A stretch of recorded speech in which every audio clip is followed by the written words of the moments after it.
एक गांव में रमेश और सुरेश नाम के दो घनिष्ठ मित्र रहते थे। दोनों का आपसी विश्वास इतना गहरा था कि पूरा गांव उनकी मित्रता की मिसाल देता था। रमेश गरीब किसान था और दिन रात मेहनत कर अपने परिवार का भरण पोषण करता था।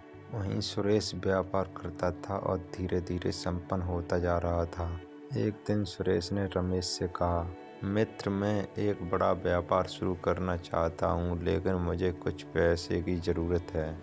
क्या तुम मुझे अपनी ज़मीन गिरवी रखकर कुछ पैसे उधार दिला सकते हो?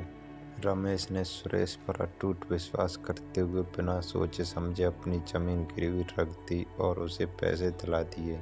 सुरेश ने पैसे लेकर व्यापार शुरू किया और कुछ ही महीनों में सफलता की ऊंचाइयों पर पहुंच गया। लेकिन जैसे जैसे सुरेश अमीर होता गया, उसने रमेश से दूरी बनानी शुरू कर दी। रमेश को लगा कि शायद सुरेश काम में व्यस्त है।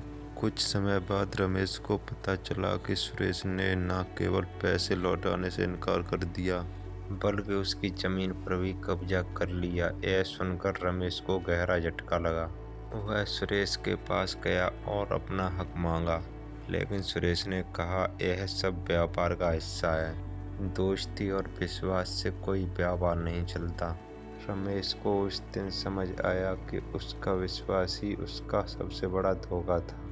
यह घटना रमेश के जीवन का सबसे बड़ा सबक बनी और उसने ठान लिया कि अब वह बिना सोचे समझे किसी पर विश्वास नहीं करेगा। सीख: विश्वास कीजिए, लेकिन आंख मूंद कर नहीं। हर रिश्ता परखने के बाद ही विश्वास के योग्य होता है।